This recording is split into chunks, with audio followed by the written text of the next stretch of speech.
வணக்கம் அன்பு நண்பர்களே, இன்றைய ஆயுதழுத்த நிகழ்ச்சிக்கு உங்கள் அனைவரையும் அன்போடு வரவேற்கிறேன். ஜல்லிக்கட்டு விளையாட்டா வினையா என்ற தலைப்பில் இன்றைய ஆயுதழுத்தத்தில் விவாதிக்க இருக்கிறோம். உச்சநீதிமன்றம் இன்று பரபரப்பான இரண்டு முக்கியமான தீர்ப்புகளை வழங்கியது. இரண்டுமே தமிழ்நாட்டுக்கு நெருக்கமான தொடர்புடையது. ஒன்று, முல்லைப்பெரியார் அணை தொடர்பானது உற்சாக வெள்ளத்தை தமிழகம் முழுவதும் கிளப்பியிருக்கிறது. அதிமுகவில் இருந்து கடையில் நாம் தமிழர் கட்சி வரை அனைவருமே மிகப்பெரிய வரவேற்பை தெரிவித்திருக்கிறார்கள். இரண்டாவது, ஜல்லிக்கட்டு பற்றியது. அனைவருக்கும் ஒரு அமைதியை ஏற்படுத்தி இந்த உச்சநீதிமன்ற தீர்ப்பு பற்றி என்ன கருத்து சொல்லலாம் என்று யாருக்குமே புரியாத வகையில் ஒரு அதிர்வலைகளை ஏற்படுத்தியிருக்கக்கூடிய தீர்ப்பு. இரண்டாவது வழக்கு தொடர்பது. ஜல்லிக்கட்டுக்கு தடை விதிக்கப்பட்டிருக்கிறது. உச்சநீதிமன்றத்தில் KS ராஜாகிருஷ்ணன் தலைமையிலான 2 நீதிபதிகள் கொண்ட அமர்வு இந்த ஜல்லிக்கட்டை முற்றிலுமாக தடை விதித்திருக்கிறது. ஜல்லிக்கட்டுக்கு மட்டுமல்ல, ரேக்லா ரேஸுக்கும் தடை விதித்திருக்கிறது. மாடுகள் தொடர்பாக நடத்தப்படக்கூடிய எந்த விளையாட்டாலும் தடை செய்ய வேண்டும் சொல்லியிருக்கிறது. தமிழக அரசுடைய ஜல்லிக்கட்டு முறைப்படுத்தல் தடை சட்டத்தையும் முறைப்படுத்தல் சட்டத்தையும் கூட ரத்து செய்து உத்தரவிட்டிருக்கிறது. மிகப்பெரிய அதிர்வலைகளை ஜல்லிக்கட்டு மாடுபிடி வீரர்கள் ஏற்படுத்தியிருக்கக்கூடிய ஒரு நிலையில், மறுபக்கம் விலங்குகளுடைய உரிமைகளுக்காக, மனித உரிமைகள் மட்டுமின்றி விலங்குகளுக்கும் கூட, ஒவ்வொரு உயிருக்கும் கூட உரிமை உண்டு என்ற அடிப்படையில் விலங்குகளுடைய உரிமைக்காக போராடி கொண்டிருப்பவர்கள் மிகப்பெரிய அளவில் வரவேற்றிருக்கிறார்கள். இந்த ஜல்லிக்கட்டு உச்சநீதிமன்ற தீர்ப்புக்கு பிறகு தடை செய்யப்பட்டிருக்கக்கூடிய இந்த ஜல்லிக்கட்டு ஒரு விளையாட்டா அல்லது வினையா, இதை பற்றி தான் இன்றைய ஆயுதழுத்த நிகழ்ச்சியில் விவாதிக்க இருக்கிறோம். இந்த விவாதத்திற்கு செல்வதற்கு முன்னால் இது பற்றிய தொகுப்பை இப்போது பார்க்கலாம்.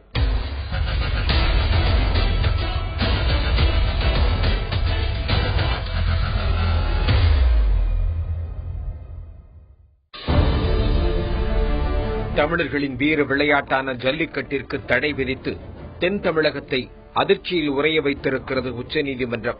ஜல்லிக்கட்டு விளையாட்டினால் காளைகள் வதைக்கப்படுவதாகவும் மனித உயிர்கள் பலியாவதாகவும் உச்சநீதிமன்றத்தில் முதலில் வழக்கு தொடரப்பட்ட போது பல்வேறு நிபந்தனைகளுடன் போட்டியை நடத்திக் கொள்ளலாம் என்றே அறிவுரை வழங்கியது. 2009ஆம் ஆண்டு தமிழக அரசும் தனது பங்கிற்கு மேலும் சில நிபந்தனைகளை விதித்து ஜல்லிக்கட்டுக்கு பரிபூரண சம்மதத்தை தெரிவித்தது. இதற்கிடையே விலங்குகள் நல வாரியம் கொடுத்த அழுத்தம் காரணமாக உச்சநீதிமன்றத்தில் வழக்கு நடந்து கொண்டிருந்த போது 2011ஆம் ஆண்டு ஜல்லிக்கட்டுக்கு தடை விதித்து அரசாணை பிறப்பித்தது மத்திய அரசு. மத்திய அரசின் அரசாணைக்கு எதிர்ப்பு தெரிவித்து ஜல்லிக்கட்டு ஆர்வலர்கள் உயர்நீதிமன்றத்தில் வழக்கு தொடர்ந்தனர். வழக்கை விசாரித்த நீதிமன்றம் உச்சநீதிமன்றம் விதித்துள்ள நிபந்தனைகளுக்கு உட்பட்டு ஜல்லிக்கட்டை நடத்திக் கொள்ளலாம் என்று தீர்ப்பளித்தது. இதன்படி ஜல்லிக்கட்டு போட்டியும் நடந்து வந்தது. உச்சநீதிமன்றத்தில் இந்த வழக்கு தொடர்பான இறுதிக்கட்ட விசாரணை கடந்த மாதம் 24ஆம் தேதி நடந்தது. அப்போது தமிழக அரசு சார்பில் ஜல்லிக்கட்டு தமிழர்களின் பாரம்பரிய விளையாட்டு என்றும் காளைகள் துன்புறுத்தப்படுவதில்லை என்றும் விதிமுறைகள் அனைத்தும் முறையாக பின்பற்றப்படுவதாகவும் கூறப்பட்டது. மிருகங்கள் நலவாரியம் சார்பில் போட்டிகளில் எந்தவிதமான கட்டுப்பாடுகளும் கடைபிடிக்கப்படுவது இல்லை. இதுபோன்ற கட்டுப்பாடுகள் தோல்வியடைந்ததால் ஜல்லிக்கட்டு போட்டிகளுக்கு முழுமையாக தடை விதிக்க வேண்டும் என்று வாதிட்டன. இந்த வழக்கு மீது நேற்று தீர்ப்பளித்த நீதிமன்றம் 13 அம்சங்களை சுட்டிக்காட்டி ஜல்லிக்கட்டுக்கு தடை விதித்தது. தமிழர்களின் வீர விளையாட்டாக கருதப்படும் ஜல்லிக்கட்டு மூர்க்கத்தனமான விஷப்பரீட்சை என்றும் அதனை தடை செய்ய வேண்டும் என்றும் நீண்ட நெடுங்காலமாக போராடி வந்த பிராணிகள் நல அமைப்பினர் உச்சநீதிமன்ற தீர்ப்பை மனமுவந்து வரவேற்றுள்ளனர்.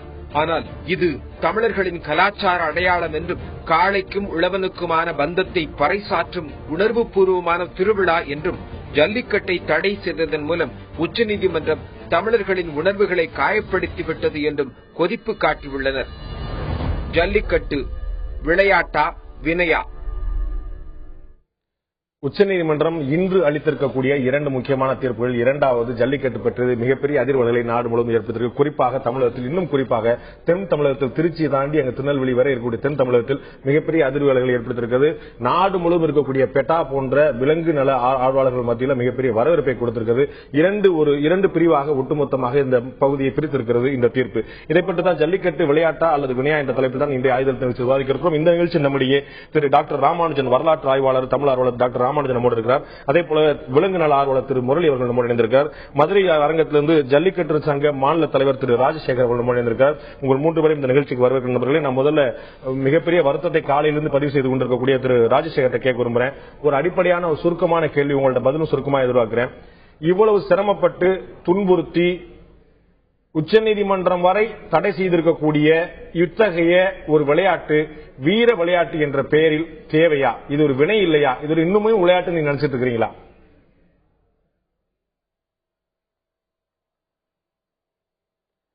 இந்த ஜல்லிக்கட்டு காலங்காலமாக தமிழர்களின் ஒரு வீர விளையாட்டாகவும் கோவில் திருவிழாக்களில் ஒரு அங்கமாகவும் விளங்கிக் கொண்டிருக்கிறது.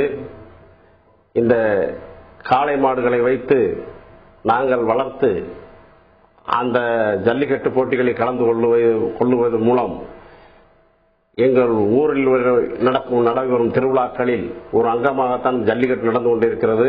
இது விளையாட்டு மட்டுமல்ல, எங்கள் ஜல்லிக்கட்டு அமைப்பாளர்கள் மத்தியிலும் தமிழக மக்களின் ஒரு வீர விளையாட்டு என்பதை மறுக்க முடியாது. இது விளையாட்டு மட்டுமல்ல, இது ஒரு பாரம்பரிய கலாச்சாரம், பண்பாடு, வரலாற்று சிறப்புமிக்க இந்த வீர விளையாட்டு தொடர்ந்து நடைபெற வேண்டும். அது காலப்போக்கில் அழியலாம், கட்டாயப்படுத்தி அழிக்கக்கூடாது என்பது எங்களுடைய கருத்து. காலப்போக்கில் அழிந்தால் பரவாயில்லை, கட்டாயப்படுத்தி அழிக்கக்கூடாது அப்படிங்கிறது அவருடைய பார்வையா இருக்கு. ரொம்ப சிறப்பான பார்வை போல தெரிகிறது. நான் திரு முரளிட்ட கேட்க விரும்புறேன். கல் தோன்றி மண் தோன்றா காலத்து முன் தோன்றிய மூத்த குடி இந்த தமிழ் குடி. இதுல கல்வெட்டு செப்பேடு காலத்துல இருந்தே இருக்கக்கூடிய மாடுபிடி, நம்ம வந்து பழைய கல்வெட்டுகள் எல்லாம் வந்து வரலாற்று நல்லா சொல்லுவாங்க. நிறைய விஷயங்கள்ல வந்து மாடு பிடிக்கக்கூடிய காட்சிகள், மற்போர் புரியுற மாதிரி மாடோட விரிகிறது, மாடு அணைத்தல் அப்படிங்கிற ஏறு தழுதல், பல பேர்கள்ல இது வந்து சங்க இலக்கியங்கள்ல இருந்து பல இடத்துல குறிப்பிடப்பட்டிருக்கு. இது ஏதோ நேத்து முந்தானத்து யாரோ கமர்ஷியல் பர்பஸ்க்கு ஆரம்பிக்கப்பட்ட IPL மாதிரியான விளையாட்டு கிடையாது. இத தடை பண்ணணுங்கிறது நம்முடைய கலாச்சாரத்தோடு, பாரம்பரியத்தோடு, பண்பாட்டோடு விளையாடுவது இல்லையா?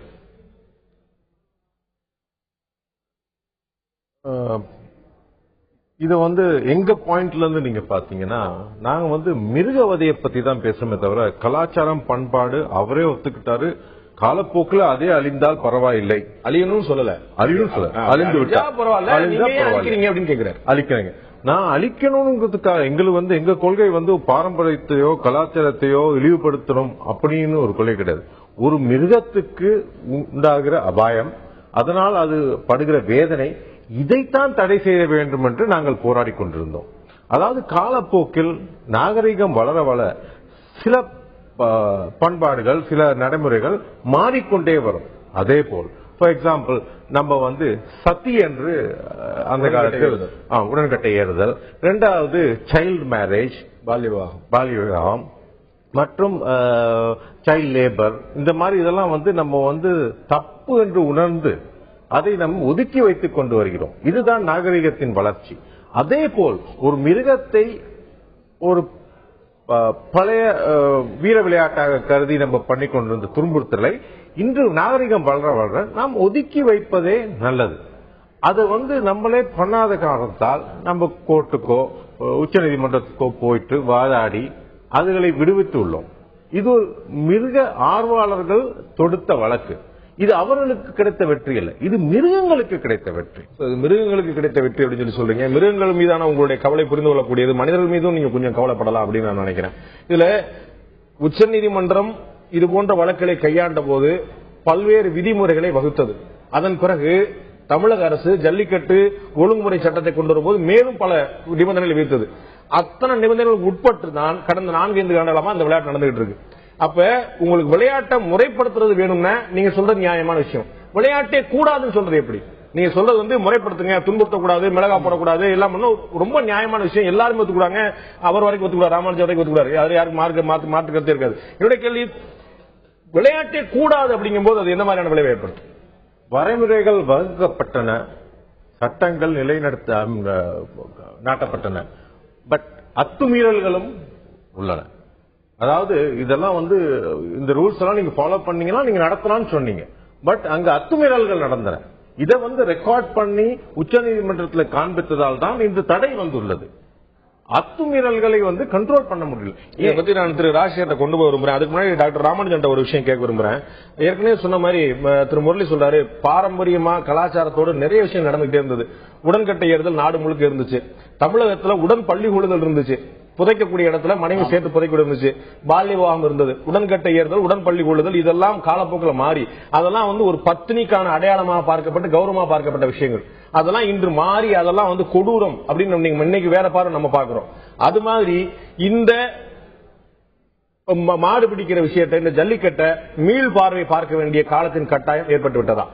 இது நீங்க சொல்றது வேற, இது வேற. அது பண்பாட்டினுடைய சீரழிவு. இது வந்து கலாச்சாரத்தினுடைய அடையாளங்கள். அந்த ரெண்டுமே அந்த காலத்துல பண்பாட்டுடைய உச்சமா பார்க்கப்பட்டது. ஒரு பத்தினின கணவன் இறந்த உடனே அந்த நெருப்புல அவ்வளவு சிறையில விழுந்துடணும். சதின்னு வடக்குல சொல்லப்பட்டது, இங்க வந்து உடன்கட்டை எதுன்னு சொன்னோம். அதே புதைக்கிற வழக்கம் இருந்த இடத்துல உடன் பள்ளி விழுந்து சொல்லி உயிரோட புதைக்கப்பட்டது. அப்ப அதை நம்ம கலாச்சாரத்தினுடைய பெருமையா தான் பார்த்தோம். அது வேறு, இது வேறு. விளையாட்டு என்பது, இந்த வீர விளையாட்டு என்பது தமிழர்களுடைய அடையாளமாக இருந்தது. பண்பாடு, நாகரிகம், கலாச்சாரம், வெற்றி, கொடை, சிறப்பு அப்படிங்கறத இந்த இலக்கியம், இலக்கு எது என இந்த சமூகத்துக்கு எழுதி வைக்கப்பட்ட நாயங்கள். இந்த நாயத்துல இவர் சொன்னாரு தீர்ப்பு வந்து மிருகங்களுக்கு கிடைத்த வெற்றினாரு. நான் சொல்லுகிறேன் இந்த கலாச்சாரத்துக்கு கிடைத்த சறுக்கல். இப்படி பார்க்கணும். ஏன்னா நாம் வந்து நாட்டில் இருக்கிற அத்தனை மிருகங்களையும் ஆண்டு முழுவதும் ஜல்லிக்கட்டு நடத்தவில்லை. ஆண்டின் ஒரு மாதம் அந்த மாட்டு பொங்கல் அன்னைக்கு உலகத்திலேயே தமிழர்கள் மட்டும்தான் அந்த மாட்டை வந்து சீராட்டி குளிப்பாட்டி அதுக்கு பொட்டு வச்சு தனக்கு பொங்கல் வச்சு அதுக்கு உண்ண வச்சு அதை அழகு பார்த்து அதை வணங்குகிறான். வணங்கியவன் அதனோடு தன்னுடைய வீரத்தை, வெற்றியை தன்னுடைய தலைமுறைக்கு மீட்டுருவாக்கம் செய்கிறான். ஆடு வந்து கோயில்ல பலி கொடுக்கும் போது நீங்க சொல்ற மாதிரியே தான் பன்னீர் தெளிச்சு மாலை போட்டு சாப்பாடு கொடுத்து எல்லாம் போட்டு மூஞ்சில தண்ணி தெளிச்சு ஆமான்னு கேட்கிறேன். ஆமான்னு மண்டையாட்டினப்புறம் ஒரே வெட்டா வெட்டிடுறோம். நீங்க பாராட்டுறதும் சீராட்டுறதும் அதை வந்து துன்புறுத்துவதுக்காகவா? அது சடங்கு, அது சடங்கு. இது அடையாளம், இவனுடைய வெற்றியினுடைய பண்பாட்டு கூறுகளுடைய அடையாளம். உங்களுடைய அடையாளம் வீரத்துடைய அடையாளம் அப்படின்னா நீங்க வந்து மனிதர்களோட மனிதர்கள் மற்போர் புரியுங்க. மல்யுத்தத்தை தடை செய்ய சொல்லி யாரும் கேட்கவே இல்லை. அது வந்து வீரத்தோட அடையாளமா வச்சுக்கோங்க. ஆறறிவு இல்லாத மிருகத்தை அதனோடு மண்டியிட்டு அதனோடு சண்டை போட்டு அதை ஏன் வந்து நீங்க மல்லுக்கு நிக்கிறீங்க இல்லையே? இப்ப ஜல்லிக்கட்டு ஒரு நாள் சில மணி நேரங்கள் நடக்கக்கூடிய நிகழ்ச்சி. இதை நீங்க மிருகவதை சட்டம்னு சொல்றீங்க. ஆனா ஒரு நாள்ல ஒவ்வொரு நாளும் பல லட்சக்கணக்கான கோழிகள் இங்கே வெட்டப்படுகிறது, ஆடுகள் வெட்டப்படுகிறது, மாடுகள் வெட்டப்படுகிறது. அதெல்லாம் மிருகவதை இல்லையா? இப்படி ஒரு வினாவை நான் கேட்கலாம் இல்ல திரு முரளி? அதாவது இந்தியாவில வந்து கிட்டத்தட்ட 50% மேல அசைவம் சாப்பிடறவங்க இருக்கிறாங்க. ரொம்ப ஒரு அடிப்படையான கேள்வி. நீங்க வந்து ஒரு நாள் மாடை ஓட விடுறத துன்புறுத்தல் அப்படின்றீங்க, வீடியோ காட்டுறீங்க, சுப்ரீம் கோர்ட்ல போய் போட்டுருக்கீங்க. ஆனா நான்வெஜ் சாப்பிடுறவங்க 50% மேல இருக்காங்க. 120 கோடியில 60 கோடி பேர் நான்வெஜ் சாப்பிடுறாங்க. தினம் ஆடு மாடு கோழின்னு வெட்டப்படாத உயிரினமே கிடையாது மீன்கள் இருந்து. அதெல்லாம் மிருகவதை கிடையாதா?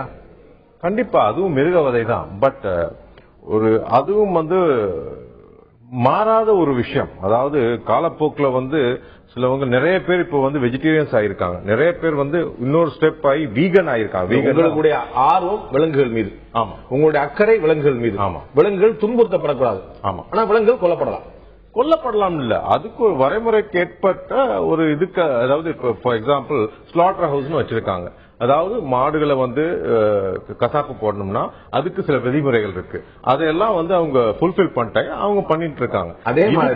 அதே மாதிரி ஜல்லிக்கட்டுக்கு விதிமுறைகள் வகுத்தீங்க. ஆமா, சுப்ரீம் கோர்ட் வகுத்தது, தமிழக அரசு வகுத்தது, நீங்க எல்லாம் வந்து பாராட்டினீங்க. அந்த விதிமுறைகளுக்கு உட்பட்டு நடக்கும்போது ஒன்னும் பிரச்சனை இல்லையே. உட்பட்டு நடக்கும்போது பிரச்சனை இல்லை, பட் மீறி இருக்காங்க. அப்பதான் பிரச்சனை வந்தது. அது மீறினால தான் பிரச்சனை வந்தது. அதே போல இப்ப கசாப்புலையும் நிறைய அத்துமீறல்கள் இருக்கு. அதாவது இப்ப பாத்தீங்கன்னா சில கிராமப்புறங்கள் போனீங்கன்னா நடு ரோட்ல போட்டு வச்சுட்டு இருக்காங்க. ஞாயிற்றுக்கிழமை காலைல 2 மணி 3 மணிக்கெல்லாம் போனீங்கன்னா நடு ரோட்லயே போட்டு அதெல்லாமே கண்டிப்பா துன்புறுத்தல் தான். ஏன்னா ஒரு எனக்கு ஒன்றும் புரியவே இல்லை உங்களுடைய லாஜிக். நடு ரோட்ல வச்சு வெட்டினா துன்புறுத்தல், அதே ஸ்லாட்டர் ஹவுஸ்ல வச்சு முறைப்படி வந்து அவங்க சொன்ன மாதிரி வச்சு வெட்டினாங்கன்னா துன்புறுத்தல் கிடையாது. துன்புறுத்தல் சாவு தான். அது வந்து மாடை எங்க வச்சு வெட்டினாலும் ஆடை எங்க வச்சு வெட்டினாலும் முடிஞ்சது. கண்டிப்பாக இப்ப விதிமுறையில என்னன்னா, ஒரு மாடை இங்க ரோட்டில் வைத்து வெட்டி கொண்டிருக்கும் பொழுது ஒரு சிறுவன் அதை பார்க்கிறான்.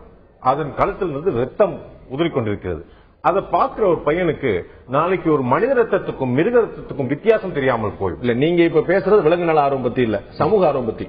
அதான் உங்களை விலங்கு நல ஆர்வலர் மட்டுமா தான் நீங்க கேட்ட கேள்விக்கு நான் சொன்னேன்.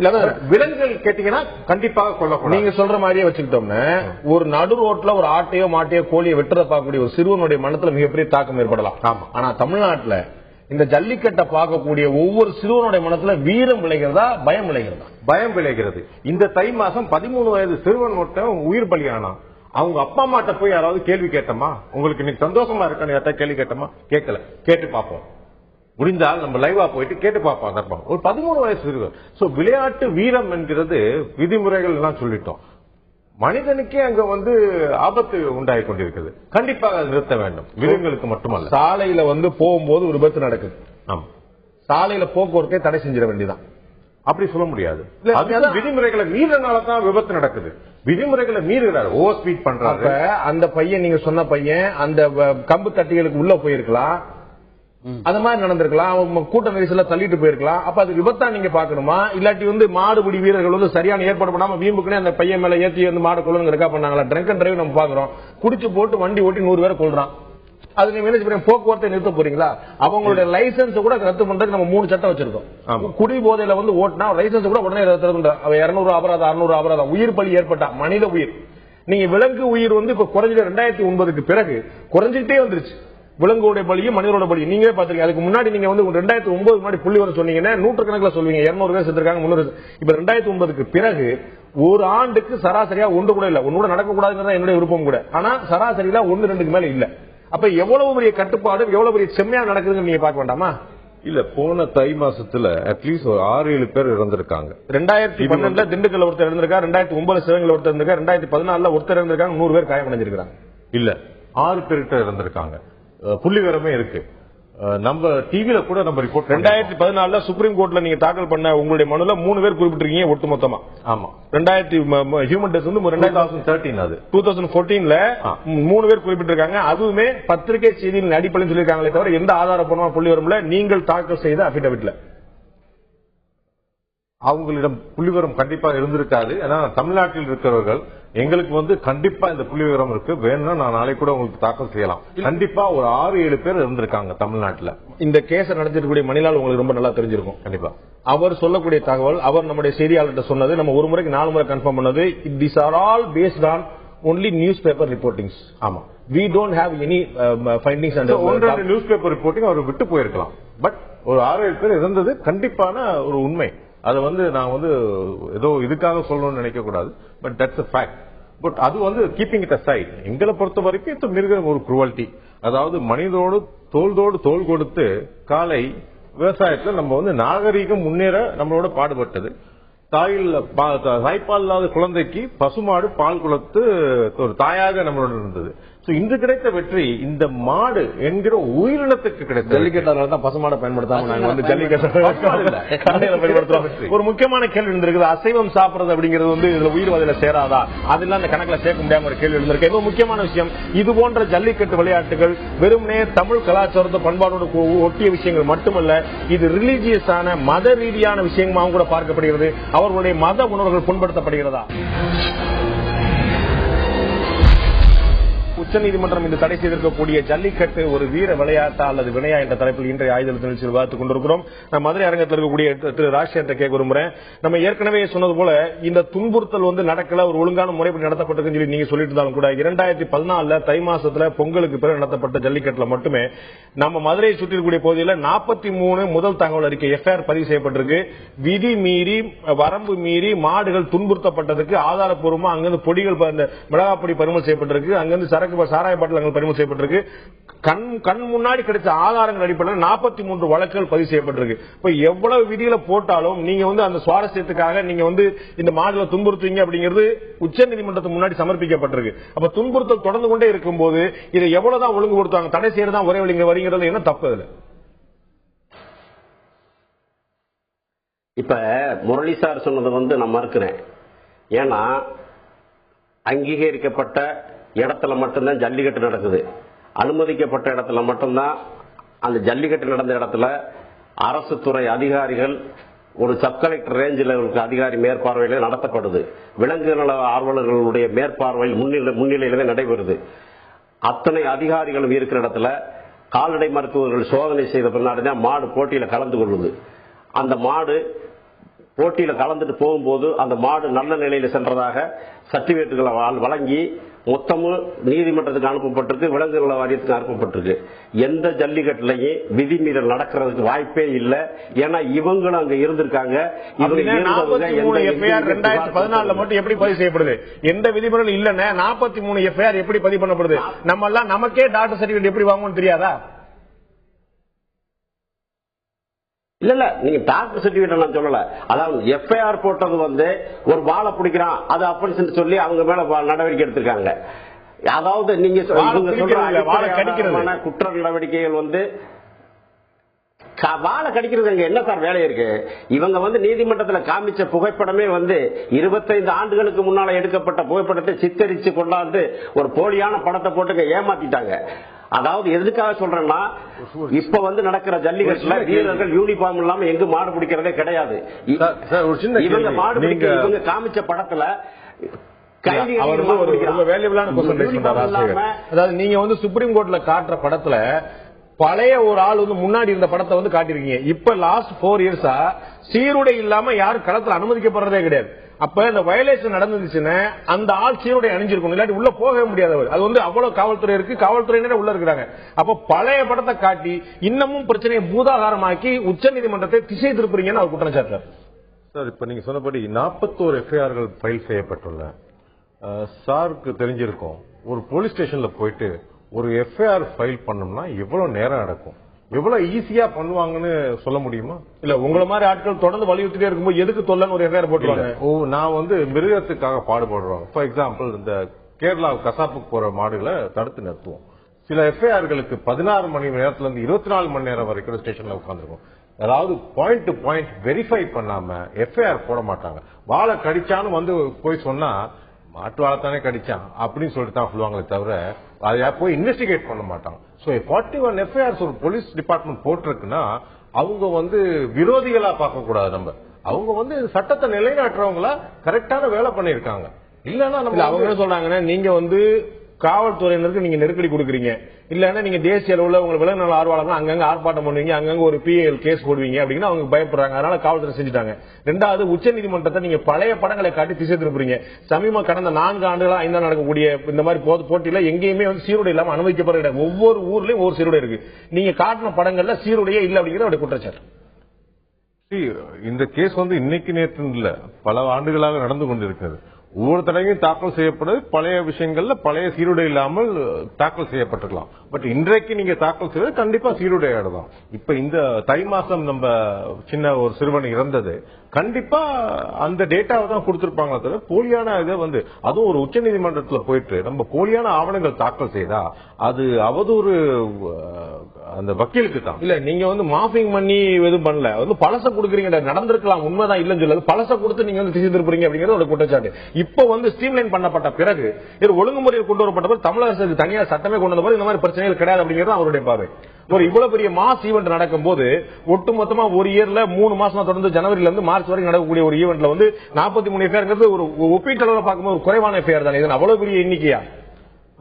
இந்த மாதிரி ஒரு சின்ன ஒரு பெரிய பிரச்சனைகளுக்கு அல்டிமேட் அத்தாரிட்டின்னு பார்த்தா நம்ம வந்து உச்ச நீதிமன்றம் தான். ஒரு உச்ச நீதிமன்றம் ஒரு தீர்ப்பு சொல்லையில அவங்க வந்து இதெல்லாம் பார்த்திருக்க மாட்டாங்களா? இதெல்லாம் கண்டிப்பா ஆராய்ந்து பார்த்து தான். அது அங்க இருக்க அத்தனை ஜட்ஜுகளுமே ரொம்ப சீனியர், அவங்க வந்து ஆயிரக்கணக்கான கேஸ்கள் பார்த்துவாங்க. சோ யாரோ ஒருத்தர் போறாரு, அவர் வந்து சிறந்த வக்கீல், பேர் புகழ் உள்ள வக்கீல், அவர் கொடுத்தாங்கிறதுக்காக அது தீர்ப்பு சொல்ல மாட்டாங்க. எந்த தீர்ப்பா இருந்தாலும் ஆராய்ந்து பார்த்து அதுல உண்மைகள் இருக்கின்றனவா. அதாவது நீங்க வந்து ஒரு போட்டோ அவுட் ஆஃப் 10 போட்டோல ஒரு போட்டோ பழசா இருக்கலாம், ஒன்னு புதுசா இருக்கலாம். பட் கண்டிப்பா அதை ஆராய்ந்து பார்த்து தான் தீர்ப்பு சொல்லுவாங்களே தவிர சும்மா. ராமானுஜன் உங்கள்ட்ட தான் கேட்கிறோம். அதாவது அவர் சொன்னல பாருங்க, ஒரு உச்ச நீதிமன்றம் அது 2 நீதிபதிகள் கொண்ட ஒரு அமர்வு ஒரு விசாரித்து பண்ணும்போது எவ்வளவு பாயிண்ட் இதுல யோசிச்சிருக்கும். இதுக்கு முன்னாடி தொடர் வழக்கு இன்று இறுதி தீர்ப்பை தவிர இதுக்கு முன்னாடி பல முறை வந்து இடைக்கால உத்தரவு பிறப்பிக்கப்பட்ட ஒரு வழக்கு. அதை கடுமையா ஆராய்ஞ்சு இன்னைக்கு இறுதி தீர்ப்பு வழங்குது. அவங்க வந்து 4 டைமென்ஷனையும் ஆராய் மத்திய அரசு வந்து சாதகமா தாக்கல் பண்ணிருக்கு, தமிழக அரசு வந்து சாதகமா தாக்கல் பண்ணிருக்கு. அதையெல்லாம் தாண்டி தான் தடை உத்தரவு பிறப்பிக்கப்பட்டிருக்கும் போது அதுல ஒரு நல்ல நோக்கம், தெளிவான பார்வை, தீர்க்கமான சிந்தனை இல்லாம தான் இந்த உத்தரவு வந்து நினைக்கிறீங்களா? உத்தரவு அப்படின்னு பார்க்கும் போனா அவங்க கொடுத்த உத்தரவு பார்க்கும்போது விதிகள் கொஞ்சம் மீறப்பட்டிருக்கிறது தான் கொடுத்துக்கிறாங்களே ஒழிய இந்த ஜல்லிக்கட்டு அதுக்காக நிறுத்திட முடியுமா? அதை ஒரு சுதந்திரம் வாங்கணும். ரத்தம் சிந்தி ஒரு கவிஞன் எழுதணும், ரத்தம் சிந்தி சுதந்திரம் வாங்கினோம், இதுதான் நமது வரலாறு, வாங்கிய பின்னரும் ரத்தம் சிந்துறோம், எங்கே எதிலே கோளாறு, இதுல எங்க கோளாறு இருக்குது அப்படின்னு பாக்கணுமே ஒழிய அதுக்காக மொத்த ஜல்லிக்கட்டையும் நிறுத்திடக்கூடாது. இந்த இவ்வளவு தூரம் எப்பயாரு இவ்வளவு நிகழ்ச்சிகள் நடந்திருக்குது, இந்த நிகழ்ச்சிகளை தடுப்பதற்கான முறைகளை நாம் தேட வேண்டுமே ஒழிய அதற்காக மொத்த ஜல்லிக்கட்டையும் இவருடைய ஒரு கலாச்சாரத்தினுடைய அடையாளம் உலக இருக்கிற மக்கள், தமிழ் மக்கள் மட்டுமல்ல மற்ற உலக மக்களே தமிழ்நாட்டில் இருக்கிற ஜல்லிக்கட்டை உற்று நோக்குகிறார்கள். அடடா, இப்படி ஒரு அற்புதமான விளையாட்டு இங்கே நடக்கிறது அப்படின்னு உலக நாட்டில் இருக்கிற மற்ற மதத்தை சார்ந்தவர்கள், மற்ற கலாச்சாரத்தை பின்பற்றும் வந்து தேடி வந்து இங்க பாக்குறாங்க போது அதுல இருக்கிற குறைபாடை நீக்கணுமே ஒழிய அதுக்காக மொத்தமா நிறுத்திட முடியுமா? அதுதான் என்னுடைய கேள்வி. அதாவது இந்த நாட்டில் வந்து எந்த பிரச்சனையா இருந்தாலும் அதுக்கு வந்து ஒரே தீர்வு தான், அது சட்டம். உங்களுக்கு ஒரு கருத்து இருக்கும், எனக்கு ஒரு கருத்து இருக்கும், ரெண்டுல எது சரிங்கிறத சட்டம் தான் சொல்லும். அப்ப விலங்கு நல ஆர்வலர்கள் வந்து அவங்க உரிமைக்காக போராடுறாங்க. நீங்க வந்து எங்களுடைய பாரம்பரியம் சொல்றீங்க. உச்சநீதிமன்றம் ஒரு தீர்ப்பு சொல்லுது. உச்சநீதிமன்றத்துடைய தீர்ப்பு தான் இறுதியான வார்த்தை. சட்டத்தை கடைபிடிக்க வேண்டிய இந்த நாட்டுடைய 120 கோடி மக்களுடைய அடிப்படை கடமை. இது மட்டும் இல்ல, 1960 இந்த விலங்குகளுடைய கொடுமைக்கு வன்கொடுமைக்கு எதிராக சட்டம் இருக்கு. 1960 இருந்து இன்னைக்கு வரைக்கும் அதனால உறுதிப்படுத்த முடியல. அப்ப சட்டத்தை மீறி என்னுடைய கலாச்சாரம் என்னுடைய பாரம்பரியம் தான் சொல்லிட்டு இருக்க போறோமா நம்ம? அதாவது ஒரு தலைமுறை நாம என்ன பார்க்கணும்னா, இன்ன தலைமுறை வீட்டை விட்டு வெளியே வர மாட்டேங்குது. எல்லாரும் வந்து கம்ப்யூட்டருக்குள்ளாரையும் டிவி பெட்டி முன்னாலே உட்கார்றான். அவனுக்கு களிறு போல் மதமுற்று களம் நாடி பகைசாடி கண்டதினம் வீரமல்லவா கைகுப்பி பிறவனங்க கடல் தாண்டி அரசாண்ட காலங்கள் நமதல்லவா விளையாடும் கயர்கண்ணார் விடுகின்ற மலர்கனையும் வீரத்தை பேசிய மண் உன்னுடைய மண். உன்னுடைய மண்ணினுடைய சிறப்பை ஏறத்தாழ கலிங்கத்து பரணியில் எழுதானே ஏறுதழுவர் காட்சியெல்லாம் எப்படி சொல்ல போகிறோம்? இன்னைக்கு படிக்கிற படிப்பும் தமிழ் கலாச்சாரத்தை எவனும் படிக்கிறது இல்ல. இவனுக்கெல்லாம் எந்த மாதிரி சொல்ல போறோம்? இந்த விளையாட்டுகள் மூலம் ஒரு காலத்தில் கலித்தொகையில் இது எழுதப்பட்டிருக்கிறது. உன்னுடைய முன்னோர்கள் இப்படிப்பட்டவர்கள், வீரத்தையும் விவேகத்தையும் வெற்றியையும் கொடையும் சிறப்பையும் நிலநாட்டியவர்கள், இந்த உலகத்திற்கே வழிகாட்டியவர்கள் தமிழர்கள் அப்படின்னு சொல்லக்கூடிய ஒரே ஒரு விஷயத்தினுடைய அடையாளமாக இருப்பது இந்த தமிழர் திருநாள். அந்த தமிழர் திருநாள ஜல்லிக்கட்டு. அந்த ஜல்லிக்காட்டுல தமிழ்நாட்டில் இருக்கிற அத்தனை மாடுகளையும் துன்புறுத்துவதில்லை, ஓட விடுறது கிடையாது. ஓட போவது என்னவோ ஒரு 100 மாடுகளோ 150 மாடுகளோ, அந்த மாடு முடிஞ்ச உடனே அது முடிஞ்சிருது. உங்களை மாதிரி வீரம்லாம் பேசக்கூடிய ஆட்கள் வந்து மான் வேட்டை வந்து ஒரு காலத்துல ஆடிட்டு இருந்தாங்க. இன்னைக்கு நீங்க மான் வேட்டைக்கு நீங்க போறீங்கன்னு தெரிஞ்சாலே இப்படி சொல்ல வச்சிடும். அப்ப சட்டம் ஒரு பயமுறுத்த போய் தான் அது குறைஞ்சிருக்குது. மான் வேட்டையாடுறது, புலி வேட்டையாடுறது, இந்த மாதிரி வேட்டையாட போறேன்னு சொல்லிட்டு கிளம்புறலாம் ஜமீன்தார்கள் கடைசி வரைக்கும் 30-40 வருஷத்துக்கு முன்னாடி வரைக்கும் ஜமீன்தார்கள் வீரமா பேசிட்டு இருந்த விஷயம், திருநாட்டில் துப்பாக்கி வச்சுட்டு போயிட்டு இருந்த விஷயம் தான். அது இன்னைக்கு நடக்கிற சாத்தியமா இருக்கா? ஒரு சட்டம் வராம இந்த விஷயங்கள் எதுவும் பேசப்பட்டிருக்கா? இல்ல, இப்படி பார்க்கணும். அது மான் வேட்டை என்பது வேட்டை. இது கலாச்சாரத்துக்காக உன்னுடைய பண்பாட்டுக்காக நடத்தப்படுவது உன் பண்பாட்டினுடைய கோட்டை. அது வேறு, இது வேறு. இதை இப்படி பார்க்கணும். நம்ம பார்க்கக்கூடிய பார்வையில இப்ப என்ன பிரச்சனைனா, விதிகள் மீறப்பட்டிருக்கலாம், தவறுகள் நடந்திருக்கலாம். அந்த தவறை எப்படி களைவது என்பதைத்தான் நாம் உற்று நோக்க வேண்டும் ஒழிய தீர்ப்பு வந்துவிட்டது என்பதற்காக முற்றிலும் நிறுத்திட்டோம்னு வச்சோங்களேன், அடுத்த தலைமுறைக்கு ஒன்னு என்ன கொண்டுட்டு போக முடியும்? என்னுடைய இன்றைய தலைமுறைக்கு, இன்றைய கம்ப்யூட்டர் நவீன தலைமுறைக்கு உன்னுடைய கிராமம் தெரியுமா? உன்னுடைய நெற்பயிர் தெரியுமா? அதெல்லாம் வந்து வீடியோ கேம்ஸ்ல போட்டு காட்ட வேண்டியதான் நினைக்கிறேன். அப்படின்னா இது வந்து அடுத்த தலைமுறைக்கு என்ன செய்தியை கொண்டு சேர்க்க போறோம், நம்முடைய வீர விளையாட்டுகளை பற்றி என்ன பேசுவது என்ற கேள்வி எழுந்திருக்க, அப்படி ஒரு கேள்வியை முன்வைக்க இன்னொரு முக்கியமான ஒரு கேள்வி எழுந்திருக்கிறது. முல்லை பெரியார் அணையில் இந்த தீர்ப்பு வந்ததற்கு ஒட்டுமொத்த தமிழகம், ஒட்டுமொத்த தமிழ் அரசுகளால் மாறுதட்டிக் கொள்கிறார்கள். இது எங்களுக்கு கிடைத்த வெற்றி, இது உங்களுக்கு கிடைத்த வெற்றி என்று. ஆனால் இந்த ஜல்லிக்கட்டுக்கு எதிராக வந்த தீர்ப்பு பற்றி தமிழக அரசியல் கட்சி தலைவர்கள் ஒருத்தர் கூட வாய் திறக்கவில்லை. ஏன்? மதுரையில் இருக்கக்கூடிய திரு ராஜசேகர் நான் கேட்க விரும்புறேன். ஏற்கனவே நம்ம சொன்னது போல ஒரு சட்டம் உறுதி செய்யப்பட்டிருக்கிறது. இதை நடைமுறையை இந்த கடைபிடிக்க வேண்டும் என்பது அனைவருக்குமான பொதுவான விஷயம். மாற்று கருத்துக்கள் இருக்க முடியாது, வேறு பார்வைகள் இருக்க முடியாது.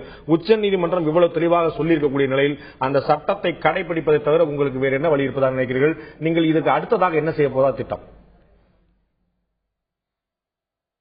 இப்ப சார் அவங்க வந்து சொல்றதுல நான் சொல்றத கொஞ்சம் குறிப்பெடுத்துக்குங்க. எந்த ஒரு காளையே கலந்து கொள்ற காளை பூரா விலங்கு நல வாரியத்தில் பதிவு செய்த காளைகள் தான் கலந்து கொள்ளுது. அந்த காளைகளுக்கு கொம்புல வந்து, அந்த மாட்டினுடைய கொம்புல வந்து அந்த புல்லுடைய நம்பர் எழுதப்படுது. அந்த எழுதப்பட்ட நம்பர், இந்த மாடு இன்னார் மாடு, இந்த மாட்டுல இந்த மாதிரி குறியாலிட்டி பண்ணாங்க, இந்த மாட்டுல இந்த மாதிரி கொடுமை நடந்துச்சு அப்படின்றத ஏன் இவங்களால சொல்ல முடியல? கற்பனையா மொத்தத்துல முலாப்படி போட்டாங்க, வாழம் கடிச்சாங்கன்னு தான் சொல்றாங்க. எந்த மாட்டுல கடிச்சாங்க, யாருடைய மாடு, எல்லாம் இவங்க இருக்காது. எல்லாமே பதிவு செய்யப்பட்ட மாடுகள் தான் அவுத்துக்கிட்டு இருக்கோம். ஒரு மாட்டை இவங்க ஏன் சொல்ல முடியல?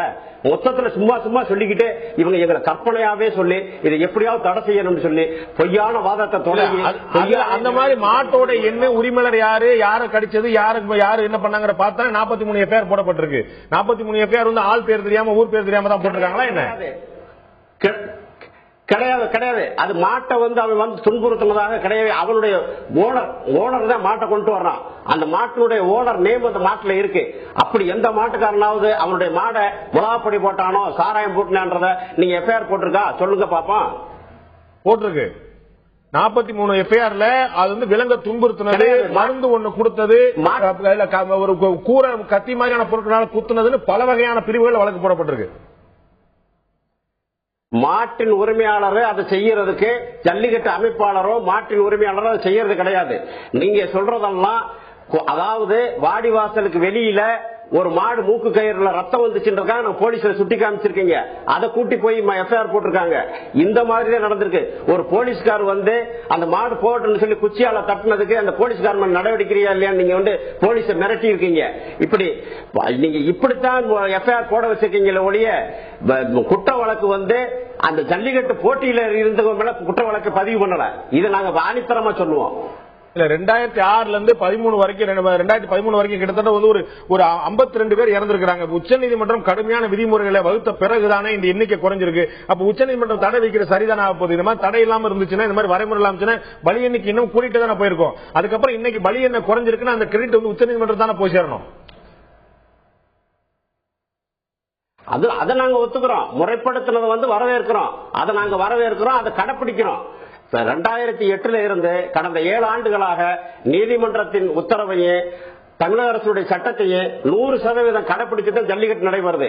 இப்ப அதே உச்சநீதிமன்றம் தான் முற்றிலுமா தடை செஞ்சிருச்சு. இப்ப இதை கடைபிடிக்க போறீங்களா இல்லையா? இல்ல உச்ச நீதிமன்றத்துக்கு அதாவது தமிழக அரசு வேண்டுகோள் விடுத்தது. நீங்கள் ஒரு கமிட்டி அமைத்து அந்த ஜல்லிக்கட்டுல முறைகேடு நடக்குதான்னு பாருங்கன்னு கூட சொன்னாங்க. அந்த கமிட்டி சொல்ற தீர்ப்பை கூட ஏத்துக்குங்கன்னு சொன்னாங்க. ஏன்னா இந்த மாதிரி ஒரு பொய்யான வாதத்தை இவங்க பழைய புகைப்படங்களை வச்சு இப்படி அத்துமீறினாங்க, கோர்ட்டை மதிக்கல, இவங்க அப்படி பண்ணிட்டாங்க இப்படி பண்ணிட்டாங்க, முலாப்படி போட்டாங்க. சாராயம் முலாப்படி எல்லாம் போடுறதுக்கு சான்ஸே இல்ல. இவங்க பழைய புகைப்படங்களை காமிச்சு வாழை கடிக்கிறான் மாட்டை கடிக்கிறான், வாழை கடிக்கிறதுக்கெல்லாம் வேலையே இல்ல, விட மாட்டாங்க. இப்ப அந்த மாதிரி ஒரு நிகழ்வு நடக்கிறதுக்கு சான்ஸே இல்ல. அது ஜல்லிக்கட்டு போட்டியில விடவே மாட்டாங்க. அதிகாரிகள் உடனடியா தூக்கிடுவாங்க. ஒரு மாட்டுடைய வாழை வீரர் மறந்து பிடிச்சா கூட, ஏன்னா முன்னாடி மாடுபிடி வீரர்கள் முதல் வாழைத்தான் பிடிப்பான். வாழை பிடிச்சிட்டு அப்புறம் திமிழ்ல ஏறுவான். இப்ப வாழை தொடக்கூடாதுன்னு சட்டம். இப்ப வாழை தொட்ட உடனே போலீஸ் மேல் தூக்கி கொண்டு அவங்க வெளியேற்றிடுவாங்க. அந்த போட்டியை விட்டு அவங்கள நீக்கிடுவாங்க. அந்த அளவுக்கு கடுமையா நடந்துகிட்டு இருக்கு. ஏன்னா பூரா வீடியோ பதிவுகள் எடுக்கப்பட்டிருக்கு. எதையும் மறைச்சு பேச முடியாது. அந்த வாழை பிடிக்க கூடாதுன்னு சொன்ன நீதிமன்றம் இன்னைக்கு அந்த போட்டியவே நடத்தக்கூடாதுன்னு சொல்லிருச்சு. அடுத்து என்ன செய்ய போறீங்க? இல்ல போட்டி நடத்தக்கூடாதுன்னு சொல்றது ஐயா பெரியவர் சொன்னது மாதிரி எங்களுக்கு திருத்தங்கள் கொண்டு வாங்க, நாங்களும் அதுக்கு தயாரா இருக்கோம். நாங்க ஒத்துக்கிறோம். தவறுகள் இருந்தா நீக்கிக் கொள்வோம். நாங்க ஜல்லிக்கட்டை இழக்க நாங்க தயார் இல்ல. இது காலங்காலமா சரித்திர பூர்வமா எங்களுடைய ரத்தத்தோட ஒன்றின ஒரு விளையாட்டு. இதை தடை செய்யக்கூடாது. இது காலங்காலமா நடந்து வந்தது. இது எங்க காலத்துக்கு இது அழிய விடாம பாதுகாப்போம்ன்றதை நாங்க நினைச்சுக்கிட்டு இருக்க ஒண்ணு. இதுல நீங்க இன்னும் முறைப்படுத்துங்க, இன்னும் என்னென்ன கடுமையான சட்டங்கள் சொல்றீங்க நாங்க கடைப்பிடிக்க தயாரா இருக்கோம். ஆனா தடை மட்டும் செய்யாதீங்கன்றது எங்களுடைய வேண்டுகோள். திரு முரளி, நீங்கள் எவ்வளவு விதிமுறை அமல்படுத்துங்க. அதை நாங்க இன்னைக்கு வாழை கடிக்கிறது இல்ல, வாழை பிடிக்கிற கூட நாங்க அனுமதிக்கிறது கிடையாது. இதுக்கு வீடியோ காட்சிகள் இருக்கு, எல்லாமே முறைப்படுத்தப்படுது. கலெக்டர் நிக்கிறார். அப்ப அவர் முன்னாடி எதுவும் விதிமுறை நடந்தக்கூடிய வாய்ப்பு இல்லை. அப்படி விதிமுறை நடந்தாலும் நீங்க சொன்னா 43 பேர் போட்டு போறாங்க. அப்ப ஒரு முறைப்படுத்தப்பட்ட ஒரு விளையாட்டுல ஒட்டுமொத்தமா தடை செய்ய வேண்டிய அவசியம் இல்லை. ஏற்கனவே சொன்னது போல சாலையில் நடக்கக்கூடிய விபத்துல இருந்து 1000 முறைகேடுகள் காலந்தோறும் நாள்தோறும் நடந்து கொண்டே இருக்கின்றன. ஒட்டுமொத்தமா எல்லாத்தையும் தடை செய்ய போனா எது நிற்கும், எது நிலைக்கும்? இது ஒரு முதல் படி, முதல் ஸ்டெப். முற்போக்கு சிந்தனையுடன் கொடுக்கப்பட்ட ஒரு தீர்ப்பு இது. ஜல்லிக்கட்டு விளையாட்டு பிற்போக்குத்தனம். ஜல்லிக்கட்டை நான் அவமதிக்கல. நான் சொல்றேன், மிருக வதையை பத்தி தான் இந்த தீர்ப்பே கொடுத்தது. இது ஜல்லிக்கட்டையோ பாரம்பரியத்தையோ கலாச்சாரையோ அவமதிக்கணும், தமிழர்களின் உள்ளங்களை இது பண்ணணும் அப்படின்னு சொல்லி அந்த மாதிரி தீர்ப்பே. இது மிருக வதை. இதே உச்சநீதிமன்றம் வகுத்த விதிமுறைகளை கடைபிடித்துக் கொண்டிருக்கிறோம் என்று ஜல்லிக்கட்டு விளையாட்டுடைய வீரர்களுடைய மாநில தலைவர் சொல்றாரு. வீடியோ அட்டாட்சி இருக்குது, போலீஸ்காரங்க இருக்கிறாங்க, மருத்துவத்துறை இருக்குதாங்க, அத்தனை பேர் கண்காணிச்சிட்டு இருக்காங்க. எஃப்ஐஆர்கள் சொல்லவில்லையே, இந்த போட்டிருக்க எஃப்ஐஆர்கள் சொல்ல. அதான் சொன்னேன், அதுதான் உங்களுக்கு உதாரணம் சொன்னேன். குடிச்சு போட்டு வண்டி ஓட்டுறதுக்கான எஃப்ஐஆர் இருக்குது, கொலை பண்ணதுக்கான எஃப்ஐஆர் இருக்குது. ஆறுல நடமாட கூட சொல்ல போறீங்களா? சென்னை எடுத்துக்குங்க. Drunk and driving was not very serious offence 1 வருஷத்துக்கு முன்னாடி வரைக்கும். இந்த 1 வருஷ காலகட்டத்தில் ஓகே, அவங்க வந்து ரொம்ப சீரியஸா என்ஃபோர்ஸ் பண்ணிருக்காங்க. சீரியஸா என்ஃபோர்ஸ் பண்ணாங்களா? அந்த கடைகள் எல்லாம் மூடினாங்களா, இல்லாட்டி வண்டிகள் எல்லாம் யாரும் ஓட்டக்கூடாதுன்னு சொன்னாங்களா? போக்குவரத்து தடை செய்யப்பட்டிருக்கா? இல்ல. நீங்க சொல்றது இங்க இம்ப்ளிமெண்டேஷன் அமலாக்கம் கடுமையா இருந்ததுன்னு, அங்க ஒட்டுமொத்தமா தடை பண்ணி சொல்றீங்க. அங்க நீங்க என்ன செய்யணும்? மாடு பிடிக்கிற விளையாட்டை ஜல்லிக்கட்டை கடுமையா அமல்படுத்துங்கன்னு சொல்லணும். ஒரு விதி மீற கூட நடக்கூடாதுன்னு சொல்லணும். இங்க விதி மீற நடக்கூடாம கடுமையான அமலாக்கம் இருக்குன்னு சொல்றீங்க, அங்க ஒட்டுமொத்தமா தடை பண்ணு சொல்றீங்க. இது வந்து நான் உதாரணமாக எடுத்துக்கொண்டது. நான் சொல்ல வந்தது என்ஃபோர்ஸ் பண்ணதுக்கு அப்புறம் குறைந்து உள்ளது. அதேதான் ஜல்லிக்கட்டுலயும் குறைந்துட்டு 5 வருஷத்துக்கு முன்னாடி வரைக்கும் ஒவ்வொரு விளையாட்டுலயும் வந்து 5 பேர் 8 பேர் இறந்துட்டு இருந்த இடத்துல இன்னைக்கு வந்து ஒட்டுமொத்தமா 2 பேர். நீங்களே சொல்றீங்க உங்க கணக்குப்படி பார்த்தா இந்த ஒட்டுமொத்தமா 3 மாதம் நடந்ததுல 6 பேர் இருந்திருக்காங்க. எவ்வளவு டிராஸ்டிக்கா குறைஞ்சிருக்குன்னு உங்களுக்கு தெரியும். கண்டிப்பா குறைஞ்சிருக்கு. அப்ப விதிமுறையில கடுமையாக்குங்க, அமல்படுத்துங்க. 5 லட்சம் ரூபாய் டெபாசிட் கட்ட சொல்றீங்க, கட்டுறாங்க. டாக்டர் சர்டிபிகேட் வாங்க சொல்றீங்க, வாங்குறாங்க. நாங்க என்ன வாதாடுறோம் சார், குறைந்தது, அதாவது நம்பர் ஆஃப் டெத்ஸ் குறைந்திருக்குது. தட்ஸ் ஃபார் ஹியூமன் பீயிங்ஸ்க்கு நம்பர் ஆஃப் டெத்ஸ் குறைந்து. பட் மிருக வதை இன்னும் நடந்துகிட்டு தான் இருக்கு. அதாவது சார் நான் என்ன கேட்கணும்னா, திரும்ப வீர விளையாட்டுங்க. ஏன் ஒரே ஒருத்தன் போயிட்டு அந்த மாடை பிடிக்கலாமே, ஏன் ஒரு கும்பலா சேர்ந்து பிடிக்கிறாங்க? உங்க வீரத்தை காட்டணும்னா முன்னாடி நம்ம இதை பத்தி பேசிருக்கோம். ஒரு சிங்கம் புலிகிட்ட போய் ஏன் காட்டக்கூடாது? ஏன் மாட்டுக்கிட்ட காமிக்கிறீங்க? ஏறுதல் சார் கூட அழகா வந்து கவிதை எல்லாம் சொன்னார். உண்மையிலே ஒரு விளையாட்டோட ரூல்ஸ் சார். ஏன் 11 பேர் சேர்ந்து கிரிக்கெட் விளையாடுறீங்க, 4 பேர் மட்டும் விளையாடுங்க ஏன் சொல்ல மாட்டீங்க? 50 ஓவர் ஒருத்தர் பிக்ஸ் பண்றான், 20 ஓவர் ஒருத்தர் பிக்ஸ் பண்றான், 5 நாள் ஒருத்தர் பிக்ஸ் பண்றான். இல்ல நீ 1.5 நாள்ல முடிஞ்சு நீங்க சொல்ல போறீங்களா? அது விளையாடுறவங்க விதி ஏற்படுத்துற விதி. அது நீங்க வெளியே வந்து என்ன சொல்றீங்க? யாரையும் நமக்கு துன்புறுத்தலையே. நம்ம வந்து ஒரு மிருகத்தோட விளையாடுறதோ 2 மிருகங்களை போட்டி போட வைக்கிறதோ இதுதான் வேணாம்னு சொல்றமே தவிர மனிதர்களோட விளையாடு. பால் பட்டு சையத் கிரிமானியுடைய கிரிக்கெட் கீப்பருடைய கண்ணே போயிருக்கு சார். என்ன நீங்க அப்ப அவர் அவருடைய கண்ணு போயிடுச்சு, கிரிக்கெட் விளையாட தடை பண்ணுங்கன்னு சொல்ல போறீங்களா? ஒரு முறை நடந்தால் யாரும் வந்து எதுவும் சொல்ல போறவில்லை. அதாவது ஒருத்தன் வந்து குடித்து விட்டு வண்டியில ஒருத்தனை இடிச்சிட்டானா எந்த மாநில காவல்துறையும் வந்து நிறுத்துங்கன்னு சொல்லாது. இன்னைக்கு பாத்தீங்கன்னா நம்பர் ஆஃப் ஆக்சிடென்ட்ஸ் சென்னையில வந்து ஒரு நாளைக்கு 10 ஆக்சிடென்ட், 10 பேர் இறந்துகிட்டு இருந்தாங்க. அதனாலதான் அவ்வளவு சீரியஸா அமல்படுத்தப்பட்டது. இல்ல விபத்து எண்ணிக்கையில தமிழ்நாடு முதலிடத்துல இருக்குது, குறையவே இல்லை. நீங்க இவ்வளவு அமலாக்கத்துக்கு பிறகு ஆமா அப்ப என்ன செய்ய போறீங்க? ஒட்டுமொத்தம் நீங்க போக்குவரத்து நிறுத்த சொல்லிதான் நீங்க பரிந்துரை பண்ணணும். இல்ல சென்னையில வந்து கண்டிப்பா வந்து குறைந்திருக்கு. ரெக்கார்ட்ஸ் கொடுத்திருக்காங்க. சென்னையில வந்து கண்டிப்பாக தமிழகம் வந்து ட்ரங்க் டிரைவிங்கினால் வரப்படுற ஆபத்துகள் கண்டிப்பா குறைந்திருக்கு. கண்டிப்பா குறைந்திருக்கு. நிச்சயமா இல்ல இல்ல கிரைம் ரெக்கார்ட்ஸ் சொல்லுது. நான் இது நிகழ்ச்சியை நடத்திருக்கோம். நம்ம வந்து தமிழகம் வந்து விபத்துகள்லையும் தற்கொலைகளையும் முன்னோக்கி ஓடிட்டே இருக்கு. எண்ணிக்கை கேரளா எல்லாம் தாண்டி எங்கேயோ போயிட்டு இருக்கோம். சாலை விபத்துகள்ல டெல்லிக்கு சாலை விபத்துகள், ஹைவேஸ்ல நடக்கிற விபத்துகள் அதிகமாக இருக்கிறது. பட் சிட்டிக்குள்ள முன்ன மாதிரி குடித்து விட்டு வண்டி ஓட்டுறவர்கள் கண்டிப்பா குறைந்திருக்கிறது. இல்ல அது எனக்கு வந்து ஒரு விஷயத்துக்கு பதில் கிடைச்ச மாதிரி தெரியல. உங்களை ஒழுங்குமுறைப்படுத்துறது உங்களுடைய நோக்கமா, ஒட்டுமொத்தமா தடை செய்யறது உங்களுடைய நோக்கமா அப்படிங்கறதுல வந்து ஒட்டுமொத்தமா ஆர்வலர்கிட்ட கேட்டீங்கன்னா கொலையே நடக்கூடாதுன்னு தான் சொல்லுவேன். ஆனா வந்து மாடை வந்து ஸ்லாட்டர் ஹவுஸ்குள்ள வச்சு பண்ணுங்கன்னு சொல்லி சொல்லுவீங்க. இல்ல அதெல்லாம் விதிமுறைகள் இருக்கின்றன. அதாவது ஒரு மாடு கடிக்கப்படுகிறது, ஒரு மாடு மீது ஊசி குத்தப்படுகிறது, ஒரு மாட்டுக்கு சாராயம் கொடுக்கப்படுகிறது. இது எந்த அளவு உங்களுடைய கணக்குல எந்த அளவான அஃபென்ஸ்? ஒரு மாடு, ஒரு ஆடு, கோழி கழுத்தறுக்கப்பட்டு கொல்லப்படுகிறது.